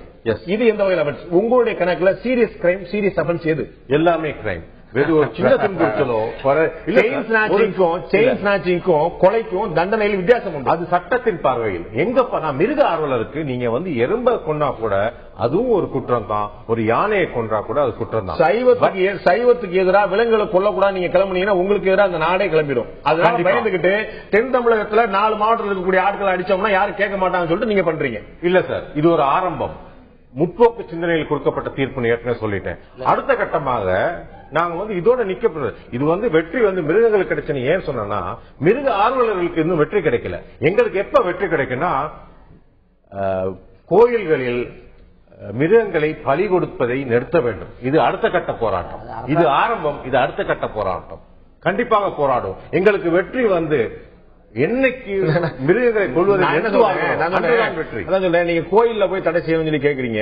ஹோட்டல்ல தடை செய்ய கேளுங்களேன். ஆரம்பம் ஹோட்டல்ல தடை செய்ய கேளுங்களேன். ஹோட்டலுக்காரன் உங்களுக்கு சட்டப்படி உரிய மரியாதை கொடுப்பான். கண்டிப்பா நாங்க வந்து கண்டிப்பா அதுவும் வரும். ஏன்னா நாங்க வந்து ஆரம்பம் ஒண்ணு வேணும், ஆரம்பிச்சிருக்கோம். எதெல்லாம் பலவீனமான பகுதியோ அந்தந்த பகுதியில அடிக்கலாம் நினைக்கிறீங்க. இல்ல பிள்ளையார் சொல்லியது அடுத்துதான் பில்ட் பண்ண வேணும். இது வந்து பவுண்டேஷன், ஒரு செங்கலா ஏற்றி கொண்டு வருவோம். திரு ராமானுஜன் கேட்க விரும்புறேன். இதுல இந்த ஜல்லிக்கட்டை பொறுத்தளவுக்கு நமக்கு வந்து ஒரு வீர விளையாட்டு, பாரம்பரியம், கலாச்சாரம் அப்படிங்கறதெல்லாம் தாண்டி ஒரு மத ரீதியான ஒரு ரிலிஜியஸ் சென்டிமெண்ட்டும் கூட இருக்கு. இது வந்து முழுக்க முழுக்க இந்துக்களுடைய கோயில்கள்ல நடத்தப்படக்கூடிய ஒரு விழா. இதனால இந்த தடையினால ரிலிஜியஸ் சென்டிமெண்ட் அஃபெக்ட் ஆயிட்டு நினைக்கிறீங்க? இது ஒரு மனித நேயத்தினுடைய அடிப்படையாக நடத்தப்படுகிற விழா. என்ன பாக்குறீங்கன்னா, நீங்க இப்படி கேட்டிருக்கணும், கிராமத்துல வயல்வெளிகள்ல ஏர் ஓட்டுறதுக்கு இந்த காளை மாடுகளை தான் பயன்படுத்துறீங்க, ஏற்றம் அரைக்கிறதுக்கு தான் பயன்படுத்துறீங்க. இப்படி அவங்க பயன்படுத்தாவிட்டால் இந்த நாட்டில் எவனும் சாப்பிட முடியாது. அவர் என்ன சொல்றாரு, டிராக்டர் பயன்படுத்த இல்ல. இன்னைக்கு தான் சார் டிராக்டர் வந்தது. இன்னைக்கு வந்திருக்கிற எத்தனையோ ஏழை விவசாயிகள் டிராக்டர் பயன்படுத்த முடியுமா? அவனை நினைச்சு பாருங்களேன். ஒரு ஏழையால போய் டிராக்டர் வாங்கி ஓட்டுற அளவுக்கு அவனுக்கு இருக்கிற அரை ஏக்கரா நிலத்துல போய் அவன் டிராக்டர் வாங்கி ஓட்ட முடியுமா? அவன் இந்த காளை மாட்டை வந்து நீங்க மாதிரி அவன் மிருகமா நினைக்கிறது இல்ல, தன்னுடைய குடும்பத்துல ஒன்னா பாக்குறான். தன் குடும்பத்துல உட்காந்து அதை குளிப்பாட்டி அவன் நடத்துற விதத்தை பாத்தீங்களா? உங்களுக்கு மைக் குச்சிடும், வாடா கண்ணு ராஜான்னு அதை போட்டு தேய்ச்சி குளிப்பாட்டி தன்னுடைய பெத்த பிள்ளைய குளிப்பாட்டுற மாதிரி இந்த மாடுகளை குளிப்பாட்டி அதை சீராட்டி அதுக்கு தீவனங்கள் வச்சு அதை சீராட்டி அவன் வருஷத்துல ஒரே ஒரு நாள் அதை கலர் பெயிண்ட் அடிச்சு பொட்டு வச்சு கும்பிட்டு அது கூட விளையாடுறான். அந்த விளையாட்டு ஒவ்வொரு மாட்டு சந்தையிலையும் வாரம் நம்ம கசாப்புக்கு கேரளாவுக்கு ஏற்ற மாடுகள் கூடிக்கொண்டே போகுது தவிர குறைந்து போகவில்லை. ஏழை விவசாயி இன்னைக்கு வந்து எத்தனை பேர் மாட்டை வச்சு விழுகிறான்? இல்ல, அவனால முடியலன்னு தான் பண்றான். அவன் இருக்கக்கூடிய மாடு சத்து இருக்க பண்ணதான் செய்யறான். நொடிச்சு போன பராமரிக்க முடியவில்லை அவனால். ஏறி போயிடுச்சு. உங்களுடைய கவலை அதான் சார். மாட்டை பராமரிக்கிற வேற விஷயம், சந்தையில விக்கிற வேற விஷயம். நான் சொல்ல ஜல்லிக்கட்டுல விளையாட விடுறான், தெம்பு இருக்க விளையாட விடுறான், விருப்பம் இருக்க விளையாடுறான். ரெண்டு பக்கம் ஒரு இணக்கம் இருக்கு. அவனுக்கு அவனுடைய மாடை வந்து பிடிக்கிறக்கா அனுப்புறான், இவனுக்கு மாடு பிடிக்கிறக்கா வர்றான். ரெண்டு பேரும் விருப்பப்பட்டு வரக்கூடிய விஷயம். உங்களுக்கு என்ன பிரச்சனை இதுல? இதுல இன்னொன்னு மாட்டு துன்புறுத்தல் மட்டும்தான் எங்க பிரச்சனை. எங்களுக்கு வந்து உங்க கலாச்சாரம் மாட்டு துன்புறுத்தல் வந்து கடுமையான குறைஞ்சிருக்கு, நீங்களே ஒத்துக்கிறீங்க. மாத்தி மாத்தி திரும்ப திரும்ப நீ பாட்டு சொல்றீங்க. மற்ற கேள்விகள் நீங்க பதில் சொல்ல மாட்டீங்க. நீங்க வந்து இதுதான் முதல் ஆரம்பம்ன்றீங்க. இந்த நாட்டில் இருக்கக்கூடிய 100 பேர்ல 50 பேர் கறி சாப்பிடுறான். அவன் டெய்லி 6 மாடு கோழி சாப்பிடுறான். அதை பத்தி நீங்க பேசல. கொல்லப்படுறது கேட்டா ரெண்டும் ஒண்ணுன்றீங்க. நீங்களே ஏத்துக்க மாட்டீங்க. ஒரு செயின் ஸ்நாச்சிங் ஒரு கொலை வந்து ஒண்ணு, ரெண்டும் குற்றம் தான். ரெண்டும் நீதிமன்றத்தில் நிப்பாட்டணும். அவனை தூக்குல போடுவாங்க, இவனுக்கு அபராதம் விதிப்பாங்க. அவ்வளவுதான். ரெண்டும் எப்படி ஒண்ணாக முடியும்? எங்களை பொறுத்த ஒரு மிருகத்தை நம்ம வந்து கொலைன்னு எடுத்துக்கையில எவ்வளவு சின்னதா இருக்கோ, ஒரு எறும்பு கொள்ளையில வந்து ஒருத்தனுக்கு மனசு வந்து எப்பயுமே சஞ்சலப்படாது. அடுத்து வந்து ஒரு கோழி குஞ்சு கொள்ளையில கொஞ்சம் சஞ்சலப்படும். ஒரு ஆட கொள்ளையில கொஞ்சம் கஷ்டமா தான் இருக்கும். மிருகம் பெருசாக பெருசாக அது வந்து உங்களுக்கு வந்து கொஞ்சம் பெரிய விஷயமா தான் தெரியும். ஓகே, வந்து கொசுவை கடிச்சா பிரச்சனை இல்ல, எலி அடிச்சா பிரச்சனை இல்ல, கோழி சாப்பிட்டா பிரச்சனை இல்ல, ஆடு கொஞ்சம் பரவாயில்ல, மாடு ரொம்ப டேஞ்சரு அப்படி பாப்பீங்க. நீங்க துன்புறுத்தாதீங்க. சைஸை பொறுத்தா உயிரா சார்? சைஸை பொறுத்து இல்ல, சைஸை பொறுத்தா தான் நமக்கு இம்பாக்ட் வருதுன்னு சொல்றேன். நமக்கு வந்து ஒரு மிருகத்தை வந்து சின்ன வந்து ஒரு கோழி குஞ்சு வந்து கொள்ளையில வந்து அவ்வளவு இதா தெரிய மாட்டேங்குது. வண்டி ஏறிட்டு போகுது கார், அதே நேரத்தில் ஒரு மாட்டை அடிச்சுட்டு போகுது லாரியில, அது கீழே விழுந்து துடிச்சுக்கிட்டு இருக்க பார்க்க நமக்கு வந்து ஒரு உள்ள வந்து ஒரு இது அது வந்து நீங்க சொல்றது ஒரு விபத்து சார். நீங்க சொல்றது இப்ப வந்து ஜல்லிக்கட்டுல பொறுத்த அளவுக்கு நீங்க சொல்றது அது வந்து மாட்டுடைய விலங்குடைய உரிமையை காப்பாற்றணும். அவங்க சொல்றது என்னுடைய சென்டிமெண்ட்ல கை வைக்கிறீங்கன்றாங்க. சென்டிமெண்ட் இல்ல சார், வளர்த்த மாட்டை விளையாட விடுறான், என்னுடைய மாட்டினுடைய வீரத்தை பாடுறான்னு கொண்டு வந்து பறைசாட்டுறான் சார். பசு மாட்டை கொண்டுட்டு போறது இல்ல, காளை மாட்டை கொண்டுட்டு வந்துட்டு மத்த காளைங்களுக்கு சவால் விடுறான் வளர்த்தவன். பாட்டு வந்து இந்த மாட்டை பாடுற, என் மாட்டை பிடிச்சு பாருங்கடா, அவனுக்கு தைரியம் இருந்தான்னு கொண்டு வரான். அவன் வளர்த்த வளர்ப்ப அங்க நிரூபணம் பண்றான். அவன் நான் எப்படிலாம் என் மாட்டை சீராட்டி வளர்த்துக்கிறேன். தடை செய்யப்பட்டிருக்கு. உங்களுக்கான மாட்டு போட்டியில் நடத்தக்கூடாது, மாட்டு வண்டியும் இருக்கக்கூடாது. அப்படி பார்த்தா மாட்டு இருக்கக்கூடாது. எல்லாமே மாறிக்கிட்டு வருது சார். இன்னைக்கு வந்து நம்ம வந்து நான் பாரம்பரியம் கலாச்சாரம் சொல்லிட்டு திருச்சியில இருந்து மாட்டு வண்டியில சென்னைக்கு வர முடியுமா? இல்ல, வர முடியாது. நீங்க வந்து அப்படி வந்தா ஏத்துக்கிடுங்க இல்லையா? நான் வந்து திருச்சிக்கு யாரும், திருச்சி சென்னைக்கு யாரும் வரல. திருச்சியில அவன் விவசாயத்துக்கு நிலத்துக்கு போறத நீங்க விட மாட்டீங்க. அவன் கோயில் அவன் விளையாட விட மாட்டீங்க. நீங்க மதுரை வரைக்கும் சென்னை வரைக்கும் வர விட்டுருவீங்களா? நீங்க இல்ல சார். போலீஸ்காரங்க சட்டத்துக்கு உட்பட்டு உச்ச நீதிமன்றத்துக்கு அனுமதி தெரிஞ்சு உலகத்துக்கு தெரிஞ்சு காவல்துறையில நாய்கள் மோப்ப நாய்கள் பயன்படுத்தப்படுது. துன்புறுத்தப்படுதா இல்லையா? நாய் வந்து பெல்ட் போட்டு கட்டி வைக்கிறதா இருக்கா? துன்புறுத்தல் இருந்தா கண்டிப்பா கேள்வி. நாய் வந்து பிராக்டிஸ் பண்றீங்க, பழக்கிறீங்க. நாய் வந்து ஒரு ஆளுடைய கட்டுப்பாட்டில் இருக்க வேண்டிய விலங்கா, சுதந்திரமா இருக்க வேண்டிய விலங்கா? நாயோட சுதந்திரம் பறிபோதா இல்லையா? கண்டிப்பா பறிப்போகுது. அப்ப நீங்க நாய்க்கு வந்து நாய்க்கு ஏதாவது போராட மாட்டீங்களா? கண்டிப்பா போராடும். துன்புறுத்தப்பட்டால் ட்ரைனிங் என்பது வேறு. ட்ரைனிங் வந்து ஒரு நாய் ட்ரைனிங் கேட்டது உங்கள்ட்ட? எந்த நாய் உங்கள்ட்ட ட்ரைனிங் கேட்டது? எந்த நாய் நான் மோப்பம் பிடிக்க போறேன், திருட பிடிக்கிறேன், நான் என்னை வந்து கூட்டுல சேர்த்து எந்த நாய் உபயோகப்படுத்தப்படுகிறது? அப்ப இவங்களுக்கு கெட்ட எண்ணம் இருக்குன்றீங்களா? எது சார்? இவங்களுக்கு ஜல்லிக்கட்டு நடத்துறவங்க கெட்ட எண்ணம் இருக்குன்றீங்களா? துன்புறுத்தாதீர்கள். துன்புறுத்தலுங்கிறது வெறும் கட்டி போட்டு வச்சு அவங்க துன்புறுத்தல சார். அவங்க வந்து ஒரு நல்லெண்ணத்தோட ஒரு நாய் வந்து பாம்பை மோப்பம் பிடித்து கண்டுபிடித்தால் அது பல உயிர்களை காப்பாற்றுகிறது. இந்த ஜல்லிக்கட்டுல இந்த மாடு ஏதாவது உயிரை காப்பாத்துதான்? நான் திரு ராஜசேகர் இறுதியான கேள்வி கேட்க விரும்புறேன், சுருக்கமா கேட்க விரும்புறேன். முல்லை பெரியார் அணை பற்றின வழக்குல வந்து தமிழகத்தில் கூடிய அனைத்து அரசியல் கட்சியும் தங்களுடைய கருத்தை தெரிவிச்சாங்க. ஆனா இந்த வழக்கை பற்றி நீதிமன்ற தீர்ப்பு பற்றி தமிழகத்தில் கூடிய எந்த அரசியல் கட்சியிலும் எந்த கருத்தையும் தெரிவிக்கவில்லை. அதை நீங்கள் எப்படி பார்க்கிறீர்கள்? ஏன் தெரிவிக்கலன்னு நினைக்கிறீங்க? சுருக்கமா. அதுக்கு முன்னாடி அவர்கிட்ட ஒரே ஒரு சின்ன கேள்வி கேட்டுக்கிறேன். விலங்கு நல ஆர்வலரே, கடந்த 2 ஆண்டுகளா கடுமையான வறட்சி, விளைச்சல் இல்ல. அந்த ஜல்லிக்கட்டு காளையாவை வளர்த்திருக்க விதத்தை போய் பார்க்க சொல்லுங்க. அந்த மாடு எவ்வளவு ஆரோக்கியமா எவ்வளவு திடமா வளர்த்திருக்கான். அவனுக்கு இல்லாத அக்கறை இவங்களுக்கு என்ன சார்? அந்த மாட்டு மேல அவ்வளவு அக்கறை வந்துருச்சு. அந்த மாட்டை எவ்வளவு கண்ணும் கருத்துமா எவ்வளவு ஹெல்த்தியா வளர்த்திருக்கான். அந்த மாட்டினுடைய புஷ்டியா எவ்வளவு இருக்குன்றத பாருங்க. 2 வருஷமா வறட்சி, வைக்கோல் கிடைக்கல, புல்லு இல்ல. அந்த மாட்டை எவ்வளவு கஷ்டப்பட்டு வளர்த்துக்கிட்டு இருக்கான். அந்த மாடெல்லாம் இன்னைக்கு கசாப்பு கடைக்கு போறத தவிர வேற வழி என்ன இருக்கு? அந்த மாடை நாங்க வேற வேலைக்கு பயன்படுத்த மாட்டோம். இவர் ஈஸியா சொல்லிட்டாரு. நாங்க எது ஃபாரஸ்ட்ல போய் காட்டுகள்ல போய் அந்த மாட்டை பிடிச்சிட்டு வந்தோம். எங்க வீட்டுகள்ல பிறந்த மாடு, எங்க நாங்க வச்சிருக்க மாடுக. அதை வந்து நாங்க துன்புறுத்தணும்ன்ற அவசியமே கிடையாது. அது அழகு உணர்வை புரிஞ்சுக்கிட்டேன். அரசியல் கட்சிகளுடைய கருத்தை பற்றி உங்களுடைய பார்வை என்ன? கருத்து தெரிவிக்காத பற்றி. அரசியல் கட்சிகள், அதாவது ஆளுங்கட்சியாகட்டும் எதிர்கட்சியாகட்டும் அனைத்து கட்சிகளும் ஜல்லிக்கட்டுக்கு ஆதரவாகத்தான் குரல் கொடுத்திருக்கிறது. இன்றைய நிலை என்னவென்று எங்களுக்கு புரியவில்லை.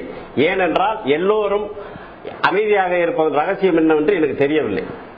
ஏன் அமைதி காக்கிறார்கள் என்ற ரகசியம் எப்படி உங்களுக்கு தெரியவில்லை? அதுவும் நமக்கும் புரியவில்லை.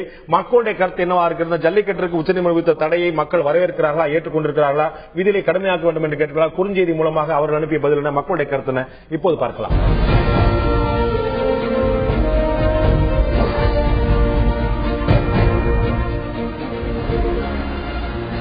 மாடு பிடிக்கு தடை, ஜல்லிக்கட்டுக்கு தடை விதித்து உச்சநீதிமன்றம் அளித்த தீர்ப்பை வரவேற்கலாம் என்ற கேள்விக்கு ஆம் என்று 21% பேரும் இல்லை, நாங்கள் வரவேற்கவில்லை, இது தவறான ஒரு தீர்ப்பாக தெரிகிறது என்று 42% மக்களும், இந்த விதிமுறைகளை கடுமையாக இருக்கலாம், ஒட்டுமொத்தமாக தடை செய்திருக்க வேண்டியதில்லை என்று 37% மக்களும் தெரிவித்திருக்கிறார்கள். ஜல்லிக்கட்டுக்கு தமிழகத்தில் இன்னமும் வரவேற்பு இருப்பது மக்களுடைய குறுஞ்செய்தி மூலமாக தெரிகிறது. இருந்தாலும் கூட உச்சநீதிமன்றம் அளித்த தீர்ப்பை அவ்வளவு சாமானியமாக யாரும் மாற்றிவிட முடியாது.